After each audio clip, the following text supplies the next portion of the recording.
कैसे हैं आप लोग। मेरा नाम है अंजलि जांगड़ा और ये मेरी दूसरी वीडियो है। और मैंने आपको पहले वाली वीडियो में बताया था कि शेयर कैपिटल क्या होती है और इसके क्लासिफिकेशन क्या है। लेकिन आज वाली वीडियो में मैं आपको बताऊंगी कि शेयर क्या होता है और इसके कितने पार्ट्स हैं और उनके बीच का मैं डिफरेंस बताने वाली हूँ पार्ट्स के बीच का।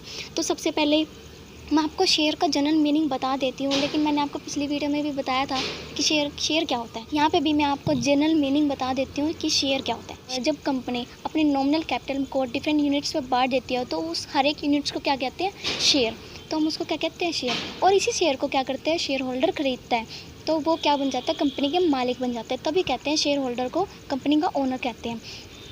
एक शेयर के साथ उसको कोई राइट्स और लायबिलिटीज़ भी मिलती हैं। जैसे राइट्स क्या क्या मिलते हैं, उसको वोटिंग का राइट्स है, प्रॉफिट में डिविडेंड लेने का राइट है। लायबिलिटी में क्या है, अगर कोई मान लीजिए वाइंडिंग अप के टाइम पे उन्होंने लायबिलिटी है उनके ऊपर उनके शेयर तक के पेड करने की। लायबिलिटी उनकी एक ही है, जितने का उन्होंने शेयर लिया ना उतने का उसको अमाउंट पे करना पड़ेगा कंपनी को। जितनी अनपेड अमाउंट है उसको कंपनी को पेड करनी पड़ेगी, इतने के लिए वो लायबल है। अगर उसने कोई गारंटी ले रखी है या फिर शेयर से ज़्यादा पेड करने के लिए उसने कोई गारंटी ले रखी है तो उसको पेड करनी पड़ेगी। तो ये होता है शेयर। तो मैंने आपको जनरल मीनिंग बता दिया है कि शेयर क्या होता है। तो इसके कितने टाइप्स होते हैं, दो। सबसे पहले आता है इक्विटी शेयर कैपिटल और दूसरा आता है प्रेफरेंस शेयर कैपिटल। सबसे पहले हम बात करते हैं इक्विटी शेयर कैपिटल की। इन दोनों के थोड़ा मैं आपको बता देती हूँ कि ये क्या होता है। इक्विटी शेयर होल्डर को क्या माना जाता है, ओनर भी माना जाता है, क्योंकि इसके पास बहुत पावर होती है, क्योंकि इसके पास वोटिंग राइट्स हैं और इन्हें भी पूरा मीटिंग में पार्ट लेने का पूरा राइट्स हैं। तो ये इनके ऊपर तो ये है इक्विटी शेयर की थोड़ी सी मैंने बात बताई है, थोड़ी सी डेफिनेशन बताई है। आगे है प्रेफरेंस शेयर। प्रेफरेंस, इसके तो नाम से ही पता लग रहा है प्रेफरेंस। इसको तो हर चीज़ में सबसे पहले प्रेफरेंस मिलेगी, एट द वाइंडिंग अप भी एंड द गोइंग कंसर्न भी एंड एट द डिविडेंड के टाइम पे भी, सब जगह उसको प्रेफरेंस दी जाएगी। मैं आपको एग्जांपल देती हूँ। जैसे कंपनी का वाइंडिंग अप हो रहा है और प्रॉफिट्स को क्या करा, बांटा जा रहा है, लेकिन प्रॉफिट सबसे पहले किसको मिलेगा, प्रेफरेंस शेयर होल्डर्स को। किसको मिलेगा, preference share holder. Equity share को प्रेफरेंस शेयर होल्डर के बाद मिलेगा, इनको पहले नहीं दिया जाएगा। इक्विटी शेयर होल्डर को उनके बाद ही मिलेगा, इनका नाम ही प्रेफरेंस है तो इनको तो सबसे पहले ही मिलेगा। तो इक्विटी शेयर होल्डर को बाद में जाएगा। अगर उनके लिए कुछ बचा तो उनको देंगे, नहीं तो नहीं देंगे। प्रेफरेंस शेयर होल्डर को पहले ही देंगे। अब बात आती है इन दोनों के बीच के डिफरेंस की, तो हम डिफरेंस की बात कर लेते हैं। आगे सबसे पहले आता है difference fixed rate percentage. Preference share को क्या है, उनको फिक्स्ड रेट परसेंटेज से क्या मिलता है, डिविडेंड मिलता है। हर महीने जितना उन्हें डिविडेंड दिया जाना चाहिए उनको वो मिलता है।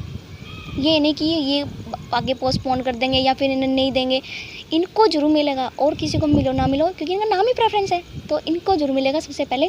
तो इनका राइट्स यही है। तो आगे क्या है, अब मैं इक्विटी शेयर की बात करती हूँ। प्रेफरेंस शेयर को क्या मिलता है, फिक्स्ड रेट परसेंटेज से क्या मिलता है, डिविडेंड मिलता है। लेकिन इक्विटी शेयर में ऐसा कुछ नहीं है। अगर कंपनी का प्रॉफिट्स होगा तो उन्हें मिलेगा, नहीं तो नहीं मिलेगा। तो इक्विटी शेयर किस पे डिपेंड करता है, कंपनी के प्रॉफिट्स पे।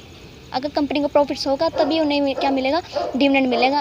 प्रेफरेंस शेयर की बात करें, कंपनी को लॉस हो, कुछ भी हो, उनको तो डिविडेंड मिलना ही मिलना है। और इक्विटी शेयर में लॉस होगा तो उनको लॉस बियर करना पड़ेगा, प्रॉफिट होगा तो अगर प्रेफरेंस को देने के बाद कुछ बचेगा तो उनको दिया जाएगा। पहला डिफरेंस ये हो गया कि इनको फिक्स्ड रेट से डिविडेंड मिलता है, इनको जब प्रॉफिट्स होगा तभी मिलेगा। तो ये हमारा पहला डिफरेंस हो गया इक्विटी और प्रेफरेंस शेयर में। सेकंड हमारे पास आता है डिफरेंस। तो इसमें पहले मैं प्रेफरेंस शेयर के बारे में बात करती हूँ कि प्रेफरेंस शेयर का जो प्रॉफिट शेयर डिविडेंड होता है ना, वो क्यूमुलेटिव होता है। अब आप पूछेंगे क्यूमुलेटिव क्या होता है। क्यूमुलेटिव मतलब होता है कि अगर मान लीजिए ये चल रहा है करंट ईयर, इस ईयर में प्रॉफिट्स नहीं हुआ और अगले ईयर में फिर अगला ईयर आया, मतलब इस साल प्रॉफिट्स नहीं हुआ, इस साल उनको प्रॉफिट नहीं मिला, प्रेफरेंस शेयर और इक्विटी शेयर किसी को प्रॉफिट नहीं मिला, ठीक है। अब आगे अगले ईयर में क्या हुआ, प्रॉफिट हुआ, उस साल का तो मिलेगा ही मिलेगा, इस साल का भी मिलेगा, दोनों साल का मिलेगा। ये नहीं कि इस साल का छोड़ देंगे, इस साल का भी देना पड़ेगा कंपनी को और अगले साल का भी देना पड़ेगा कंपनी को। इन दोनों का क्यूमुलेटिव हो जाता है। तो ये इनका क्या होगा, बेनिफिट हो गया कि इन्हें पिछले साल का भी मिलेगा और इन्हें अगले साल का भी मिलेगा। लेकिन ऐसे इक्विटी शेयर में ऐसा कुछ नहीं होता है। उनको जिस साल प्रॉफिट हुआ उसी साल का प्रॉफिट डिविडेंड मिलेगा, इस साल का पिछले साल का उन्हें कोई मतलब ही है, उनका नॉन क्यूमुलेटिव प्रॉफिट होता है। तो ये आ गया दूसरा डिफरेंस। आगे आते हैं तीसरे डिफरेंस की तरफ। At the winding up of the company. At the winding up the company, अब कंपनी का वाइंडिंग अप हो रहा है। वाइंडिंग अप के टाइम पे अब शेयर होल्डर को कुछ पेमेंट करनी होगी, तो शेयर होल्डर को कुछ पेमेंट करेंगे, कब करेंगे, किसको पहले करेंगे, प्रेफरेंस शेयर होल्डर को या equity share holder, preference share holder के, क्योंकि उनका नाम ही क्या है, प्रेफरेंस शेयर होल्डर। तो इनको सबसे पहले पेमेंट दी जाएगी वाइंडिंग अप के टाइम पे भी। गोइंग कंसर्न में तो देते ही देते हैं उनको, वाइंडिंग अप के टाइम पे भी उनको सबसे पहले पेमेंट मिलेगी। अब बात आती है इक्विटी शेयर होल्डर की, उन्हें तो नहीं दिया जाएगा। उन्हें तो प्रेफरेंस शेयर के बाद जो कुछ बच गया तो उन्हें दिया जाएगा, नहीं तो नहीं दिया जाएगा। साफ बात, वाइंडिंग अप के टाइम पे भी उनके साथ नाइंसाफ़ी होती है। अब डिविडेंड पेड करने की बात आई। डिविडेंड कब पेड करेंगे, किसको करेंगे? सबसे पहले करेंगे प्रेफरेंस शेयर होल्डर को, फिर करेंगे इक्विटी शेयर होल्डर को, ठीक है। तो सबसे पहले आगे डिविडेंड पेड किसको करेंगे? प्रेफरेंस शेयर होल्डर को, फिर करेंगे इक्विटी शेयर होल्डर को। लास्ट पॉइंट मैं आपको बताने जा रही हूँ अब वोटिंग राइट्स के बारे में। लास्ट पॉइंट से सारी कहानी पलट जाती है।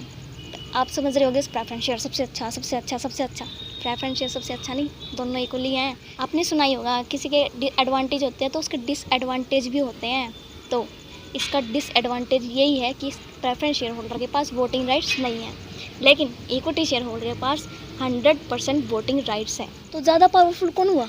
Equity share holder. Preference share holder को सिर्फ प्रॉफिट से मतलब है, उनको सिर्फ डिविडेंड से मतलब है। उन्हें वोटिंग राइट्स उन्हें कुछ लेना देना नहीं है उससे।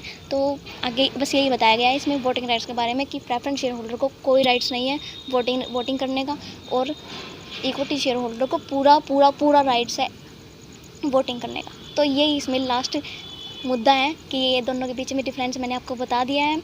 और बात हुई मीटिंग की। अब मीटिंग में ये दोनों जाएंगे।